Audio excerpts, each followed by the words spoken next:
If you are a parent of a young child, chances are you feel like you don't have enough time for yourself.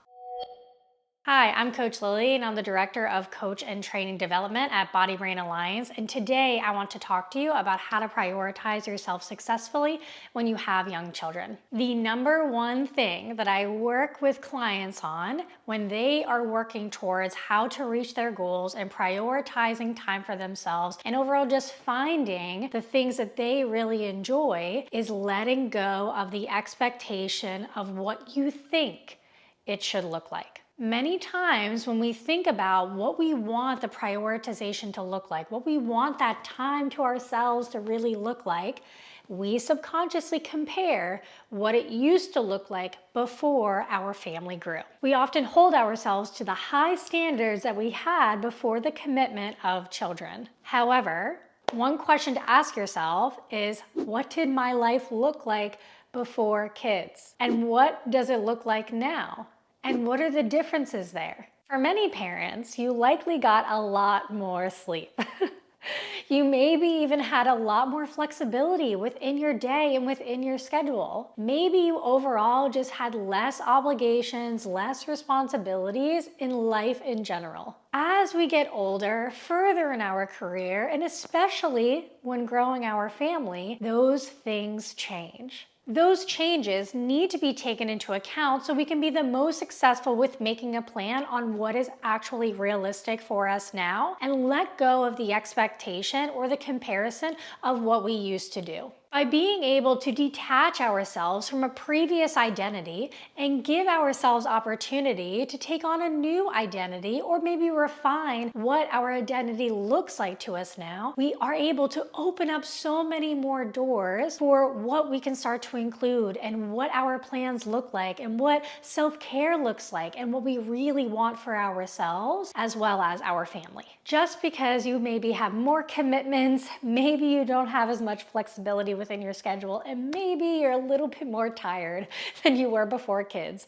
This does not mean that you still can't prioritize yourself and make intentional time for you to work on the things that you deeply care about and are really important for you to grow as you. Instead, by letting go of those previous expectations or those subconscious thoughts of what you think you should be doing, it prevents us from facing disappointment and frustration, and instead allows us to feel more excited and empowered. Not only is it important to let go of the previous expectation or comparison of what you used to do or didn't used to do, it's also really important to check yourself on the expectation of what you think should be done now. What do I mean by that? So many times when I'm working with moms specifically who lack that self-care and self-prioritization in their life, they have a very specific idea of a strategy or program or plan that they want to be following to a T, but then face a lot of disappointment when they feel like they can't do it 100% and they can't do it to perfection. The problem with this is that we get stuck in that cycle of trying to be 100% perfect, facing a very normal and understandable life obstacle with young kids, feeling like we then failed, and then starting over again. And we feel like we can get really, really stuck in this hamster wheel. But one way to bring ourselves out of that, to move forward, is to allow the flexibility that we provide our family for ourselves.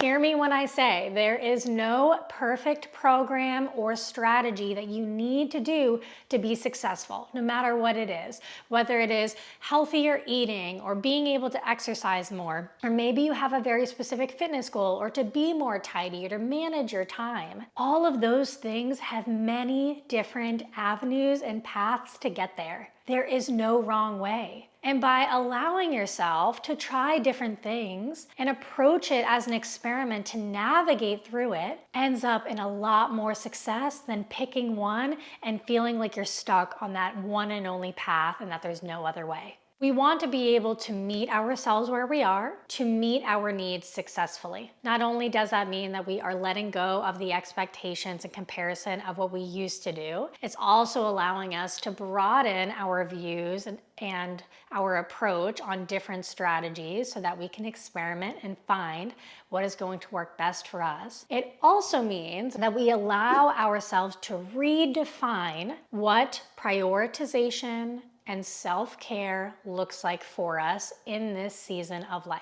One thing that I hear moms specifically say very often is that a shower is self-care. If that is you and you feel truly satisfied with getting a shower and not hearing kids scream mom through the door, and that feels satisfactory to you and that feels like it's fulfilling, that's amazing. Then that is something that I encourage you to include in your list of options when it comes to self-prioritization and self-care. However, I've also worked with other moms, including myself, where taking a shower feels great, but it's not exactly fulfilling as maybe some other activities. And that's okay, because remember, there is no right or wrong. I encourage you to explore and provide yourself options on what activities or things that you would be engaging in that would be truly fulfilling for you. And this then encourages you to redefine what self-prioritization looks like. What are you going to be doing with that time that will help you feel truly fulfilled? Speaking of time, time is the number one constraint that we hear a lot of parents talk about. And so when you are considering time and finding time for yourself, one of the best things that we can do is to be flexible in our approach. Maybe before kids, we were able to just kind of leave the house and go to the gym and spend a couple hours there, and we didn't really have to find any childcare or scheduled appointments to work around, right? Maybe this season of life requires a little bit more prep work for you to be doing those things. Instead, what if we look at certain time windows throughout our day where we can take advantage of self-prioritization, both on the small scale and the larger scale? For example, can you take advantage of nap time or maybe an early bedtime? Maybe we can take advantage of asking for support in childcare so that we can do something that's a little bit more on a larger scale for those activities. What do your resources look like so that you feel like you have a couple of different options throughout your day to take advantage of? Another tip is to meet yourself where you are when it comes to your options. So maybe going to the gym is the ideal option and you would love to be able to get out of the house by yourself. And of course, like I mentioned, in terms of options and resources, we want to be able to navigate what that looks like to allow for flexibility and room for that to occur. Sometimes though, we know that that's not always an option.